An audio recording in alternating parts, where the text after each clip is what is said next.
Hello again.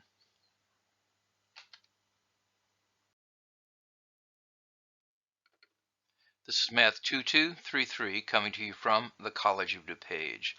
And this lecture is entitled Line Integrals, Path Independence and Conservation of Energy. As always, please be an active learner while you watch this video.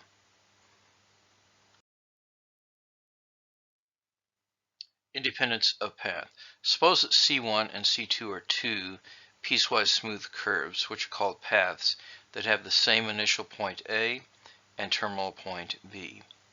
Now we've learned from other examples that the line integral over C1 of f dot dr does not necessarily equal the line integral over C2 of f dot dr. But we learned from a theorem that if the capital F is in fact the gradient of some lowercase f, then we do have equality between these two things. That is, the line integral over curve C1 of del f dot x is the same as the line integral over C2 del f dot dx whenever the gradient is continuous. In other words, the line integral of a conservative vector field depends only on the initial point and the terminal points. Now, in general, if capital F, is a continuous vector field with domain D, we say that this integral over a curve C of capital F dot dr is independent of path if the integral over C1 of f dot dr is the same as the integral of C2 of f dot dr for any two paths C1 and C2 in D, contained in D, that have the same initial points and the same terminal points. With this terminology, we can say that line integrals of a conservative vector fields are independent of path. Lots of terminology here. A curve is called closed if its terminal point coincides with this initial point. That is, R of B equals R of A. And so you can think about these being closed curves because you go around and you get to here, and you go around and you get to here, so that is a closed curve. If the line integral over C, capital F of f dot dr, is independent of path in D, and C is any closed path contained in D, then we can choose any two points, A and B, on C, and regard C as being composed of the path C1 that goes from A to V, followed by C2 that goes from B to A. Here's a picture that this is C1 and that is C2.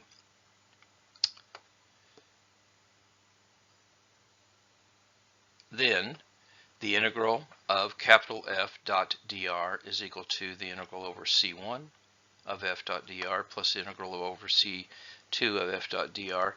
But we know from prior work that this integral, because of our construction, is equal to this integral minus this integral is equal to 0, since C1 and C2 and minus C2 have the same initial and terminal points. Note that minus C2 is going the other direction, going back. That's equal to 0. So you see, we know then that this integral is equal to 0. Conversely, if it is true that the integral of over C of capital F dot dr is equal to 0 whenever C is a closed path in D, then we demonstrate the independence of the path as follows. Take any two paths, C1 and C2, and you can organize them such that you can put them together, basically, is what you do. And so you go from one and then you go to the other one, and what you end up with concluding is that it is path independent. So we've really proved the following theorem.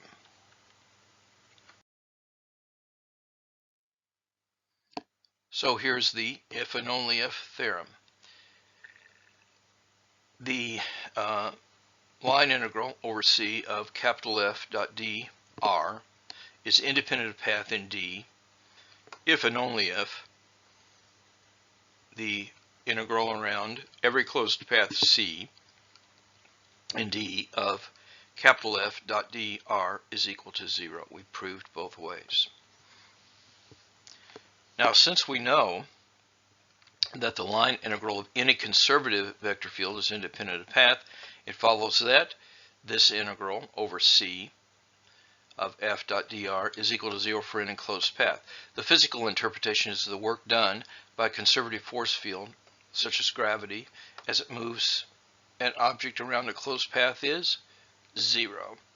This is an important physical fact.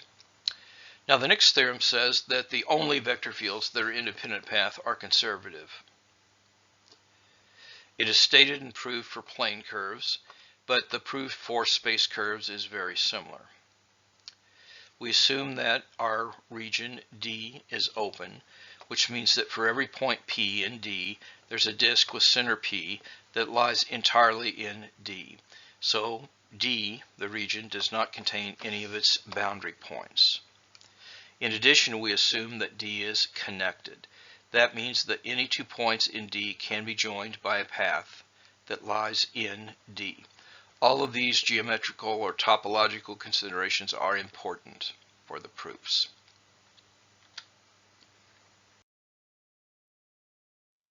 So here's our new theorem. Suppose that capital F is a vector field that is continuous on open connected region D, and we defined what open connected meant. If the integral, the line integral over C of capital F dot dr is independent of path in D, then capital F is a conservative vector field on D. And that means that there exists a function lowercase f such that the gradient of lowercase f is in fact capital F. So let's look at the proof. Okay, so we're going to take a point AB to be a fixed point in D, and here's the picture. So there is AB. And we construct the desired potential function f by defining this. F of xy is equal to, and this is going to be the integral from AB to xy of capital F dot dr. So we're going to have to show that this is in fact the potential function for any point xy in D. Now, since this integral, the integral C f dot dr, is independent of path by our assumption up here, it does not matter which path from AB to xy is used to connect the two. Since D is open, there is a disk contained in D with center xy for any point xy with center xy. And we're going to choose a point x1y on the disk such that x1 is less than x and C consists of the path C1 from AB to that point x1y, followed by the horizontal line segment C2 from x1y to xy. Let's look up here and see what we're doing. So here's our point xy. We draw a disk around that that is contained in D, and we get a fixed point that intersects with the with this curve C1 that we have so far. So this is a curve that goes from AB to xy. But notice that when we're going along here, the y doesn't change on this C2. And the curve is C1 and then C2. Okay, that's important stuff. So that's the setup and that's the geometry we're using. Okay, so now what we're going to do is we know f of xy is the integral over C1 plus the integral over C2. And so we're going to go from AB to x1 comma y f dot dr plus, then we're integrating over C2. But notice that the first of these integrals over here does not depend on x. You see there is no x here. x1 is a fixed point out here. So that really does not depend on x. x1 is just a constant from the geometry of the problem. So when we take the derivative, partial derivative of this with respect to x, the first one doesn't have any x in it, so it is 0 plus. And then we're taking the derivative with respect to x of c2 f dot dr. But if we write f as we can as p in the I direction plus q in the j direction, then the integral over c2 is going to be the integral over c2 of p dx plus q dy. Now on c2, y is constant, so dy is equal to 0, and so that means we just have this is equal to the first integral, and so when I take the derivative of f, this part is 0, so it's really just the derivative of this function, and we're going from x1 to x, and t is the only one that's changing, and this is y dt.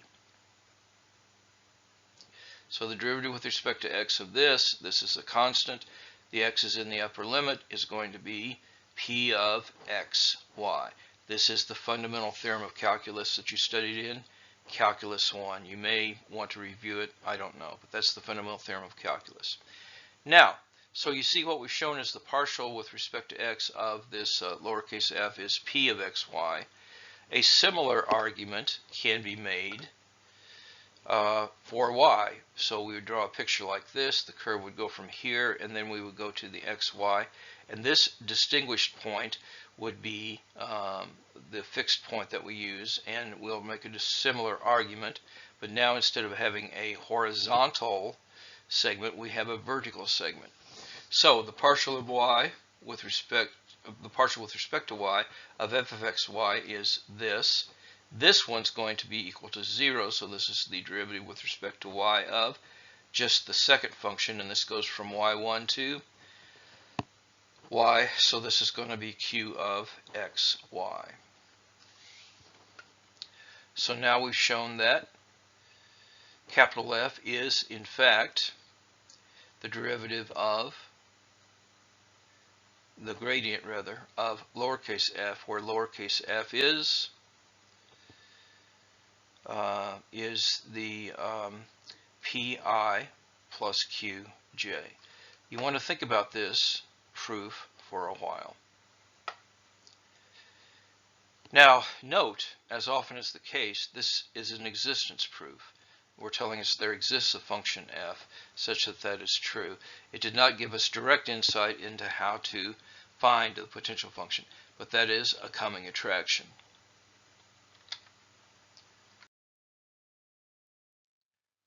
And another question remains too, of how is it possible to determine whether or not a vector field, capital F, is conservative? Well, suppose it is known that capital F is equal to pi plus qj is conservative, where p and q have continuous first order partials. Then we know that p is a derivative with respect to x, a partial with respect to x of a function f, and q is the partial with respect to this because f is equal to the gradient of that f. Now, so if this is what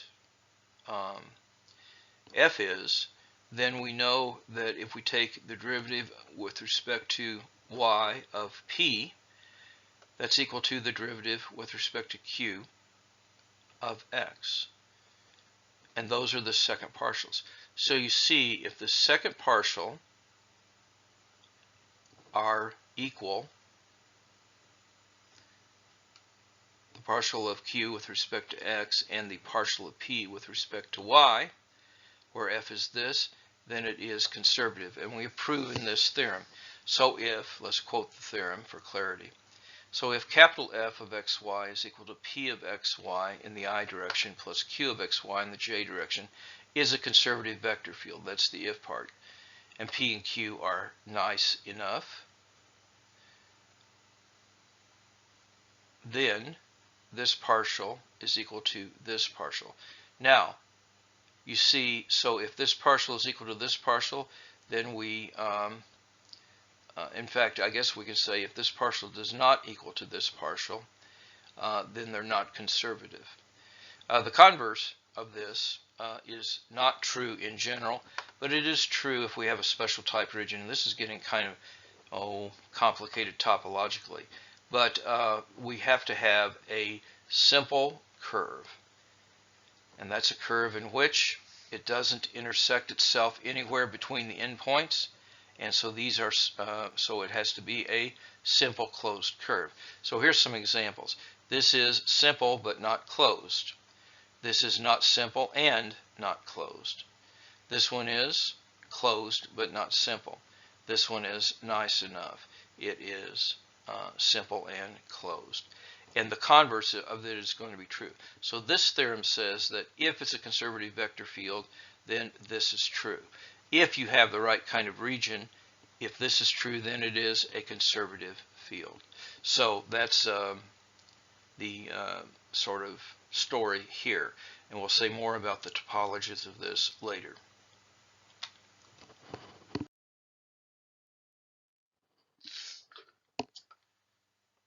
Okay, in Theorem 4 we needed an open connected region. For the next theorem that's coming up, we need a stronger condition. We need a simply connected region. And a simply connected region in a plane is a connected region such that every closed curve in D encloses only points that are in D. So this is a simply connected region.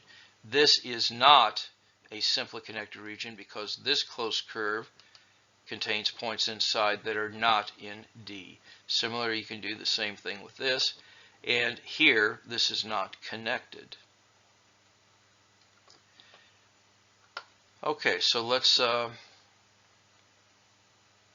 we're now going to state the, in terms of simply connected regions, we can now state the partial converse that we were talking about that gives a convenient way for verifying that a vector field is conservative. And the proof will be sketched as a consequence of Green's theorem, which is a coming attraction. So here's the theorem. If you have P and Q such that capital F is equal to P in the I direction plus Q in the J direction as a vector field on a open, simply connected region, we do need this. And suppose P and Q have continuous first order derivatives, then this, these partial derivatives are in fact equal throughout D, and that means it's conservative. So this is the partial converse of the other. It's only true for special regions. Here's an example. You know what to do. Determine if this is conservative or not. Let's see how you did. Well, you just take the partials and you see that the partial of this one is equal to -1. This one is equal to 1. Therefore, it's not conservative. Here's another example. Determine whether this vector field is conservative. You know what to do. Let's see how you did. Here, the partials are both equal to 2x. And also the domain was the entire plane. Now you could think about what's the domain of this. Is the domain is equal to the whole of R2, and R2 is certainly open and simply connected. So we can apply the theorem and we can conclude that F is conservative.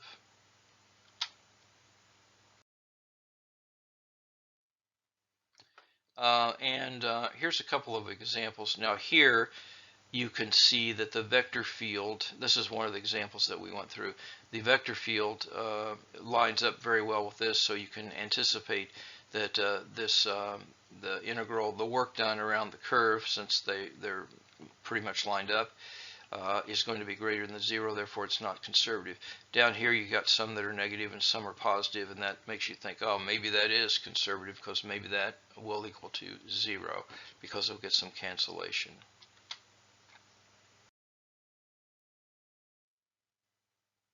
Now, the previous example was an existence proof, but it didn't tell us how to find the lowercase f, such that f is that.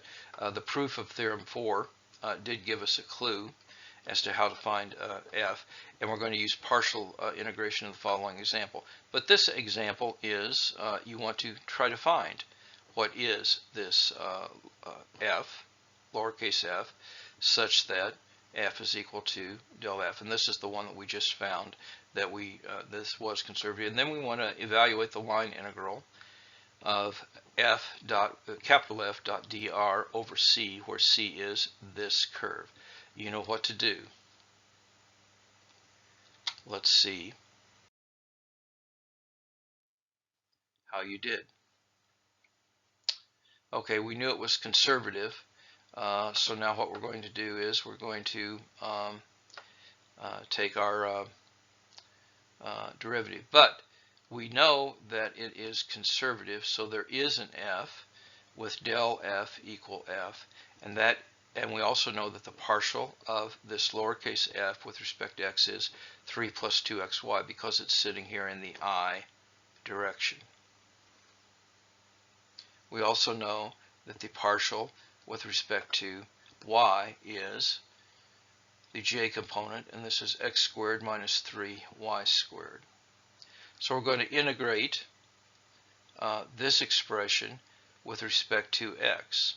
And what happens when we do that is we'll get 3x plus x squared y plus a constant. But the constant here, because this is partial integration, the constant can be a function of y. So we're calling this g of y. But we also know the partial of f with respect to y is this. And so we can write this, and we can see that g prime of y has to be minus 3y squared by equating these two. So now we integrate with respect to y, and what g of y is minus y squared plus k. So what we get then is that this is the function.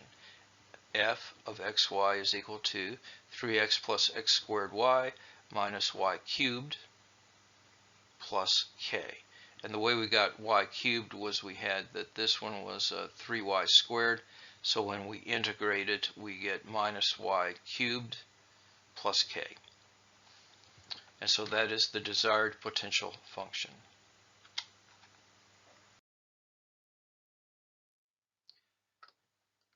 All right, we were integrating over this function, but we know since this is depends only on the initial and terminal points, this is going to be RF evaluated at, and I plug this into my function. And so r of 0 is 0, 1, r of pi is 0, comma minus e to the pi. So I plug those in and do the calculation. You should verify these calculations. You get e to the 3 pi plus 1. That is the exact answer. And this is a much shorter way than calculating these by parameterizing the curves.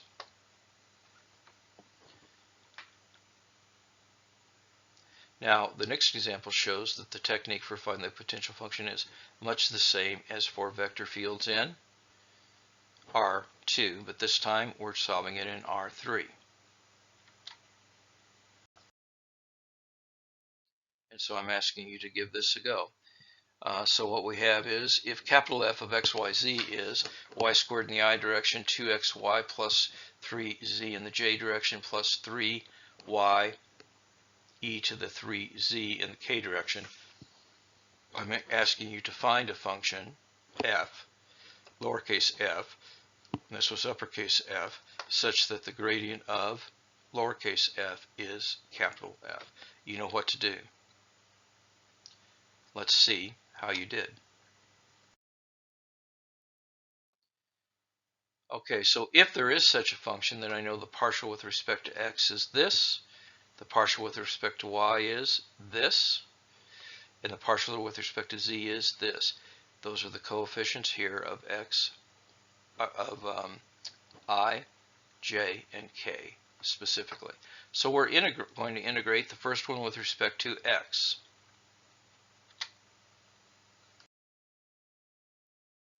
Now when we do that, we get this. So this is going to be xy squared. You should follow these calculations in your notes. But you have a constant. But the constant now since we're integrating with respect to x, is a function of y and z. So now what I can do is I can take the derivative of this with respect to y and set it equal to what I have to. And that tells me that the partial of this g that I invented with respect to y is e to the 3x. So I now am going to integrate this with respect to y, and I will get this is equal to y e to the 3x, because e to the 3x is a constant with respect to y, plus a constant, and this constant of integration is going to be a function of z. But I know that when I take the derivative of this with respect to z, and I can compare that with our values of z, so we'll differentiate this with respect to z and compare it with 13. We'll get that h prime is equal to 0, therefore this is a constant. And so the desired function is f of xyz is equal to xy squared plus y e to the 3z plus a constant. And it's easily verified, if you want to, that the gradient of this function is our capital F. Now, let's finally apply the ideas of this chapter to a continuous force field that moves an object along a path that is given by r of t. And r of a is equal to capital A as the initial point, and r of b equal capital B is the terminal point of the curve. Well, we know by Newton's second law that F, the net force, is related to the acceleration by F net is equal to m times a, and this is the acceleration. So the work done on the object then is going to be the integral of this F dot dr over c. But that is going to be the integral from a to b of f of r of t times, and when I say times, I really mean dot product, with r of t, r prime of t rather, dt. And that is then the same thing as m r double prime, because we're substituting for f, and then I get another r prime of t. But way back in an earlier chapter, we proved that the derivative with respect to t of magnitude of r prime of t squared is in fact equal to r double prime of t dot r prime of t. You might want to go back and look at that. That's a theorem in a previous chapter. So we do that, and now what we have is m over 2. Actually, what we end up with is this is, this is equal to 1/2. The 1/2 comes from this previous formula. So this derivative with respect to t is equal to twice that.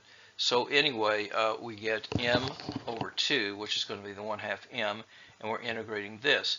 But you see, we're just integrating from a to b, the derivative of this, so that means we're going to be evaluating this at those limits.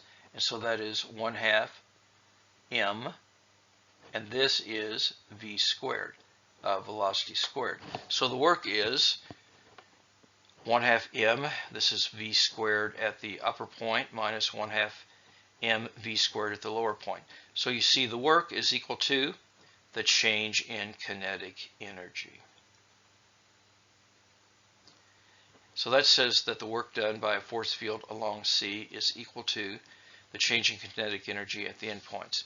Now, if you further assume that F is a conservative force, then you can write, and this is what they do in physics, that capital F is equal to minus del F, and they do that in physics. They introduce this minus sign. I don't know why for sure, but that is just tradition. So the potential energy of an object at a point xyz then is defined to be a potential function. This is potential energy is minus F of xyz. So we have, doing the substitution, capital F is equal to minus del of P. So you see this work then is equal to the change in potential energy. So if you compare this equation with the equation that we called 16 and set them equal to each other, you see that the potential energy at A plus the kinetic energy at A is equal to the potential energy at B plus the kinetic energy at B. That means that if an object moves from one point A to another point B under the influence of a conservative force field, then the sum of its potential energy and kinetic energy remain constant. This is called the law of conservation of energy, as a reason that the vector field is called conservative. If we introduce friction or other non-conservative forces, it complicates the equations a bit. In closing, now more than ever, time is precious. Each day must count. Do the math, it'll make you strong. And now, more than ever, take care of yourself and of each other. We're all in this together. May God bless you all.